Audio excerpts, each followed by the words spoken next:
The scars of the fence. Have you ever let a word slip in a moment of blinding rage?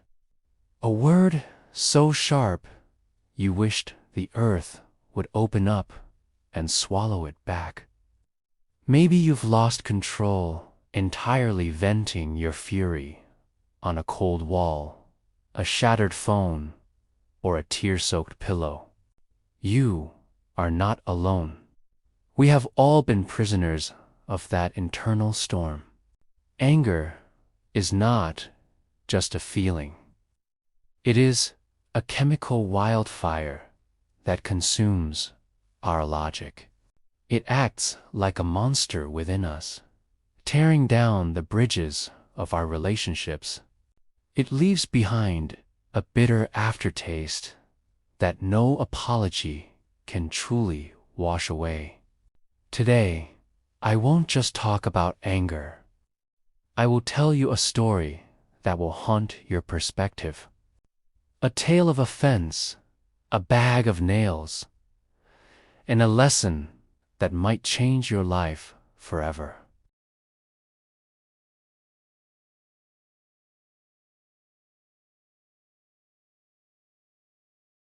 The Boy and the Volcano.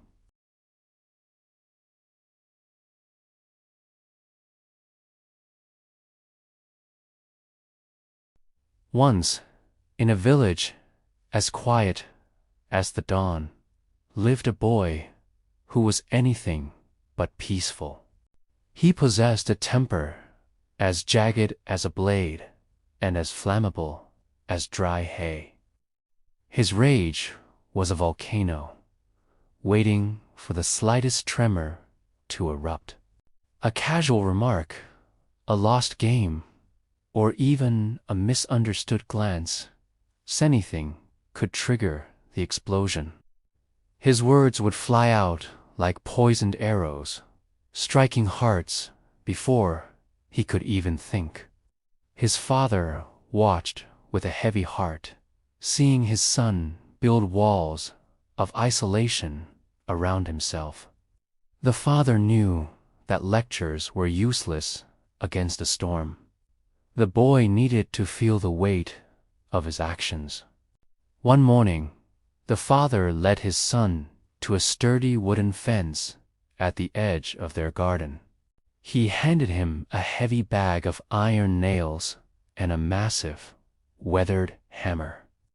"Every time you lose your temper," the father said calmly, "I want you to drive a nail into this fence, and I want you to strike it as hard as you can."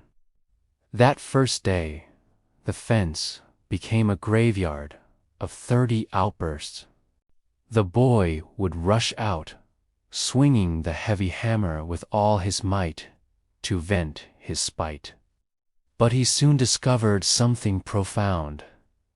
The physical exhaustion of the hammer was greater than the anger itself. He realized that holding his tongue was much easier than driving iron into solid wood. As weeks bled into months, the rhythm of the hammer began to fade. The boy started to pause, asking himself, "Is this moment worth the walk to the fence?" The number of daily nails dropped from 30 to 10 to 5, until finally a day arrived where the hammer remained untouched. With the pride of a conqueror, he ran to his father. "Father, I've done it. The monster is silent." The father smiled, but the lesson was only half complete. "Now," the father whispered, "for every day you remain calm, pull one nail out." Removing the nails was a different kind of struggles, low, patient, and deliberate. Finally, the day came when the last nail was extracted, and the fence stood free. The father walked to the fence, placing a steady hand on his son's shoulder. You have mastered yourself, my son. But look closer. What do you see? The boy looked, and his heart sank. The fence was no longer a smooth, beautiful barrier. It was a mangled map of jagged holes and splintered scars. These holes, the father said, are the echoes of your anger. You can apologize, and you can seek forgiveness. That is like pulling the nail out. But the wound remains. The scar stays. A verbal wound leaves a mark just as deep as a physical blade. This story isn't for the boy. It's a mirror for us. Anger is a natural energy, but how we channel it defines our character. Every scream is a nail. Every insult is a splinter in someone's soul. Next time you feel the heat rising in your chest, remember the fence. Those few seconds of silence are the boundary between a healthy relationship and a scarred one. It's never too late to stop hammering, and it's never too late to start healing. Let us strive to leave fewer holes in the hearts of those we love. Thank you for listening. Let's choose peace, one nail at a time.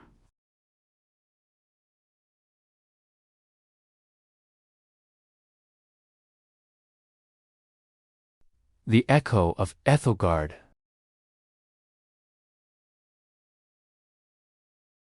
Thin tendrils of mist curled around Silas Vance's boots as he hiked deeper into the unknown. His GPS was a glowing brick of uselessness. The signal had died miles ago. As the sun dipped below the horizon, a valley appeared, cradling a village that shouldn't have been there. A weathered sign creaked in the wind. Welcome to Ethogard. The town was a masterpiece of stone and shadow, beautiful yet hauntingly silent. Silas noticed the locals. They smiled with a warmth that never quite reached their vacant eyes. He sought refuge in a candlelit inn, greeted by a woman named Ilara. A new face is a rare gift, she whispered, handing him a heavy iron key. Stay the night, but heed my word. In Ethogard, the dawn is always a stranger. That night, Silas wandered through the moonlit cobblestone streets. He saw a man weeping with joy over a simple glass of water, as if tasting it for the first time. He saw a woman tracing the texture of a brick wall with childlike wonder. Every conversation Silas attempted ended in a polite, hollow fog. They had no stories to tell. The next morning, the charm of Ethogard collapsed into chaos. Ilara looked at Silas with a terrifying blankness. Who are you? She asked, her warmth gone. Silas realized the horrific truth. The town's memory was wiped clean with a rising sun. Relationships, names, and heartbreaks all vanished into the mist of yesterday. Silas began a desperate search, finding fragmented journals hidden in floorboards. One entry read, I think I love the man who brings the milk, but I don't know his name or mine. He found an ancient map leading to the Peak of Silence, overlooking the valley. At the summit stood a monolith covered in glowing, pulsating runes. "You found the source." Ilara's voice came from behind him. She had followed his trail. Even without her memory, she felt a magnetic pull toward the Stona whisper in her blood. Silas decoded the runes. Centuries ago, a curse was cast to punish the greedy for obsessing over the past and future. The curse forced them to live in the eternal now. No regrets, no anxieties, but no meaning. Silas raised his hand to break the seal, but he hesitated. He looked down at the village where people lived in pure, unadulterated joy. They didn't know war, they didn't know grief, and they didn't know the pain of lost love. He decided that the burden of memory was too heavy a price for them to pay. He left the curse intact, carving a message. To live perfectly is to embrace the present. Silas walked away, the only man in the world carrying the weight of 1,000 forgotten lives. As Silas prepares to leave the obelisk, he notices a smaller inscription at the very base, hidden by moss. It reads, "The traveler who discovers the truth is the only one who can keep the cycle spinning." Silas feels a sharp, sudden chill. He looks at his hands. They are starting to turn pale, almost translucent. He realizes with horror that Ethogard isn't a cursed town, it's a battery. The pure joy and wonder of the inhabitants are being harvested by the obelisk to keep the outside world sane. Ilara isn't a victim, she is the keeper. Her memory doesn't reset, she only pretends it does to lure travelers. Ilara smiles, and this time her eyes are full of a dark, ancient intelligence. "We don't forget because of a curse, Silas," she says. "We forget because you need to remember for us." Silas tries to run, but his memories begin to leak out of his mind like water through a sieve. He forgets his name. He forgets his journey. He forgets the world outside. The screen fades to black as we see Silas back at the inn the next morning. He wakes up, looks at a simple flower on the table, and smiles with a vacant, beautiful wonder. Ilara enters and says, "Welcome to Ethogard, traveler. You're just in time for breakfast."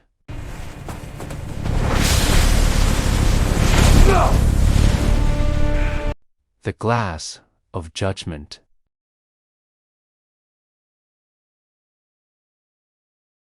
Julian was a man who lived by the rule of the decimal point, cold, precise, and unyielding. A titan of the corporate world, his mantra was simple: numbers never lie. People never stop lying. His skepticism was a suit of armor, kept him safe, but it kept him cold. One rainy Tuesday, a persistent colleague dragged him to a shortcut through a forgotten alleyway. There, nestled between shadows, was a shop that breathed of ancient dust. Inside, Julian found a mirror framed in obsidian, etched with silver runes that seemed to pulse. An old man with eyes like polished flint stepped forward. Ah, the visage of intent. It doesn't show your face, Julian. It shows the soul's hidden script. Julian scoffed, but as he looked into the glass, he saw the shopkeeper's reflection. Over the old man's head, a jagged red word flickered, manipulator. Stunned, Julian bought the mirror, convinced he had finally found the ultimate weapon for survival. At first, the mirror was a godsend. He purged his office of leeches and usurpers. But then, he turned the glass toward his personal life. He sat across from Maya, a woman whose laughter felt like sunlight. He excused himself, looking at her through the mirror's edge. The word insecure burned. He ended it that night. To Julian, insecurity was a crack in the foundation he couldn't accept. The barista, his neighbors, and even his own sister. His world shrank until it was just him, the mirror, and a vast, echoing silence. Late one night, Julian stood before the mirror and looked at his own reflection. The runes glowed a blinding violet. 3 words appeared over his head: paranoid, lonely, hollow. The realization was a physical blow. He ran back to the alley, but the reliquary was gone. Just a brick wall remained. Driven by a frantic need for air, he stood over the city bridge, the mirror heavy in his hands. Julian. A voice broke through the wind. It was Maya. He told her everything, waiting for her to judge him. Relationships aren't about seeing the truth, Julian, she said softly. They are about choosing to stay despite it. Julian let the mirror slip. It shattered against the water below. For the first time, he didn't need to know what Maya was thinking. He only needed to know she was there. Julian stands on the bridge, but as he looks into the water, he sees his reflection without the mirror. Even in the river's ripples, the words paranoid, lonely.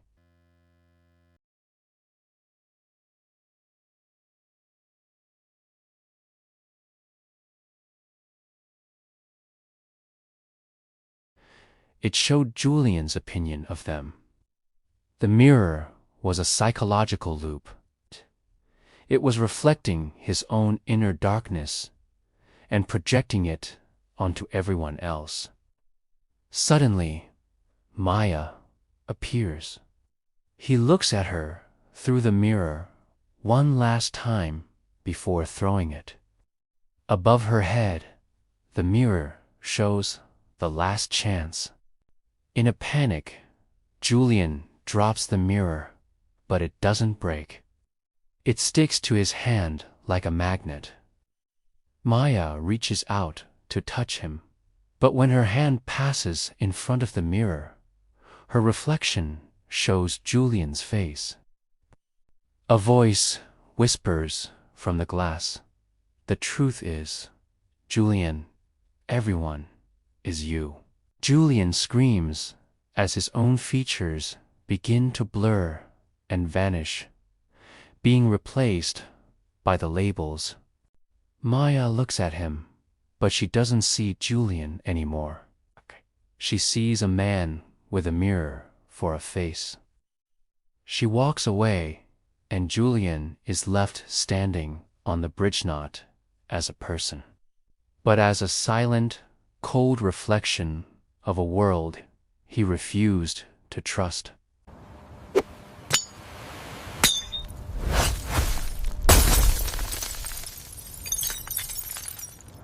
The Anatomy of the Soul.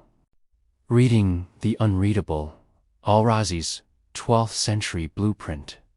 Today, we're taking a journey back to the 12th century, stepping into the mind of one of history's greatest polymaths, Imam Fakhr Al-Razi. We're looking at his masterpiece, Al-Razi, Physiognomy, the science of reading a person's soul through their face. But this isn't just an old book. It's a complete intellectual system designed to decode human nature before a single word is spoken. And the key to this entire world. It starts with one central concept, the temperament. Al-Razi's premise is deceptively simple. Your external form and your internal character are not two separate things. Right, they're both products of the same source, the body's fundamental temperament, mizaj. Exactly. If the shape and the personality come from the same root, then one must signal the other. But how did he prove this was a science and not just guesswork? He was brilliant at persuasion. He used religious texts, sure, but his logical arguments were the real game changers. He looked at horse breeders, didn't he? Yes. He argued that if we can judge a horse's courage or cowardice just by looking at its physical build, why shouldn't the same apply to humans? So he took a practical skill from the stables and turned it into a formal academic discipline. He was very careful to draw a line, though. He divided physiognomy into two types. The first being inspirational physiognomy, that gut feeling or spiritual flash about someone. Al-Razi respected that, but said, that's for prophets and saints. My book is about the second type, scientific deduction. He wanted a system that could be taught and learned based on observable evidence. Before he gets to the rules, he paints a fascinating panorama of the fringe sciences of his time. It's a wild list: palpitation, interpreting involuntary twitches, maul reading, and even scapulament, predicting wars by looking at sheep bones. It shows how thin the line between science and superstition was back then. But he took al-Qiyafa tracking very seriously, especially the ability to determine lineage just by physical resemblance. It was like the 12th century version of a DNA test. So, how does it actually work? He lists 6 methods, but the most interesting is voice. He links a deep, booming voice to anger. Why? Because anger is hot. Heat expands the vocal tract. On the flip side, a thin, sharp voice suggests fear, which is cold and constricts the throat. So your voice isn't just sound. It's a thermal map of your personality. Now we hit the grand theory of the book, animal resemblance. This is where modern skeptics usually check out. Okay. If my nose looks like an eagle's beak, am I noble? Al-Razi anticipated your skepticism. He says, It's not just a surface guess. It's based on induction. Meaning, we've observed for thousands of years that lions have broad chests and are brave. If a man has a broad chest, we apply that same rule of nature to him. Let's look at the manual. A small head, Al-Razi says, stubborn and quick to anger. A large head with a thick neck. That's bravery and quality. And the eyes, large eyes, suggest laziness, while deep-set eyes suggest cunning, resembling a monkey. It feels like a guide for spotting villains. What was his ideal? The glaucous Aja, brownish-gray, with a hint of red. There's one point that contradicts everything we believe today. He says, a beautiful voice might indicate stupidity. Yes, it's a long logical chain. A beautiful voice needs to be thin, high-pitched, which comes from narrow tracts, which comes from coldness, and in his system. A cold heart and brain lack sharp intelligence. He does warn that this isn't for beginners, though. There are strict rules. Rule number 1, never rely on a single sign. You need a cluster of evidence, all pointing to the same trait. And he tells the story of the sage, Paulman, who saw a painting of a king famous for his virtue, and said, "This man is actually full of lust." The king admitted he was right. He said he spent his whole life fighting those inner urges. It shows that physiognomy reveals inclinations, not necessarily final actions. So, what's the takeaway? We're looking at a massive, systematic attempt to decode the human soul before modern psychology existed. Al-Razi left us with a challenge. His rules might seem strange now, but they make us wonder. What are the unspoken rules we use to judge people today based on their looks? We might not be looking at sheep bones anymore, but are we any less biased? Something to think about next time you look in the mirror.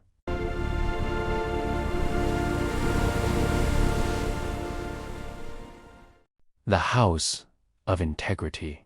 From rags to reputation, the strategy of Lillian and Ethan. Today's story takes us to the bustling markets of the past, but it's not about gold or luck.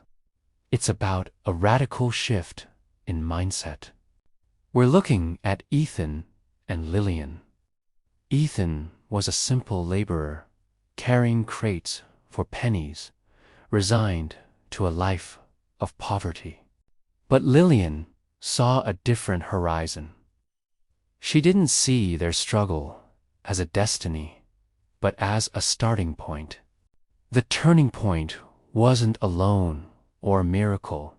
It was Lillian's conviction. She told him, "Providence provides the rain, but we must build the windmill." The sacrifice, the first seed. Lillian did something bold. She sold her only valuables, her silver engagement ring, and a copper bracelet from her mother. This is the core of her character. She didn't wait for help. She invested her history to buy their future. On day one, she set the brand identity. She didn't just pile dates. She arranged them beautifully with fresh green palm leaves. Visual appeal, absolute honesty in the scales, and most importantly, mercy. the customer service. Remember the story of the elderly woman. She had no money, but Lillian insisted Ethan give her what she needed on credit. From a cold business perspective, that's a huge risk on day one. But Lillian was building an intangible asset, reputation. That woman became their first viral ad. Trust grew faster than their profits. They even placed a jar of cold water for thirsty travelers with a sign, "If you cannot pay, leave a prayer." The empire strikes back the rivalry. Success attracts predators. Enter Sebastian, the market tycoon. He felt threatened and used his influence to kick them out of their prime spot. But Lillian flipped the script. They moved to a permanent stone stall in the Lantern Row. It was quieter, but it had a roof. It transformed them from street vendors to a permanent establishment. When Sebastian started rumors that their goods were spoiled, Lillian didn't argue. She invited the market inspector to a public, open examination. Total transparency. That attack turned into the best PR campaign they could ever dream of. Lillian understood that in business, information is power. She built a zero-cost intelligence network. The water carrier gave her news on incoming caravans. The street urchin brought news of rival prices. The night guard watched their shop for a small weekly fee. She didn't just collect data, she organized it. She created a seasonal ledger to predict market needs before they happened. The ultimate test sustainability. The real test of any system is when the leader is gone. Lillian fell gravely ill. Ethan went to the shop alone, terrified. But he found the neighbors already there, managing the scales and the ledgers exactly as Lillian had taught them. She didn't just build a business, she built a self-sustaining system. That is true entrepreneurship. The final surrender. The story ends with Sebastian himself walking into their shop, defeated. He said, "The market isn't guarded by the man with the most gold, but by the one with the most integrity." They hung a new sign, "The House of Integrity, Lillian and Ethan." The conclusion. Their wealth wasn't in their coins. It was in their name. So, we leave you with this question. What is the core value you are building your work on? What is the one thing your competitors can't copy?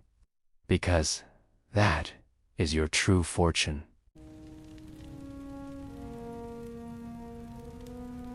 It's getting warm in here. Decoding life from mindset to divine connection. The command center, the mindset. Welcome to a new exploration. Today, we're diving into a treasure trove of wisdom, roadmap for a life well lived. It's a journey that starts in a most critical place, the command center of your life, your internal perspective. There's a profound saying in our sources. Happiness is having eyes that see the best, a heart that forgives the worst, and a soul filled with hope. It sounds simple, but forgiving the worst is perhaps the hardest human task. It's not about perfection. It's about owning your psychological tools. Exactly. You can't control the storm, but you can control your toolkit. As the saying goes, life isn't about waiting for the storm to pass. It's about learning to dance in the rain. The architecture of success, action, and resilience. This leads us from passive waiting to proactive creation. Success isn't a stroke of luck. It's a deliberate act. Successful people don't look for favorable conditions. If they don't find them, they create them. That's a revolutionary thought. It shifts us from the victim mentality to the architect mentality. But it's not a fairy tale. It links effort with suffering. Failure isn't the opposite of success. It's the raw material for it. Success is the ability to go from failure to failure without losing your enthusiasm. It's about grit, not just the finish line. The moral compass, integrity, and awareness. But what stops a successful architect from becoming a ruthless tyrant? That's where the moral compass comes in. Power without integrity is destruction. The sources emphasize that an honest ignorant is better for society than a treacherous scholar. And there's a warning for our digital age. Don't be fooled by sweet words. Some beautiful sentences hide the venom of a snake. It even redefines strength. Real strength isn't in revenge, which is an instinct, but in forgiveness, which is a conscious, powerful choice. The anchor, the spiritual dimension. Finally, we reach the anchor that holds everything together. Faith. This changes the reference point. Instead of your happiness being a hostage to the days, you link it to the absolute.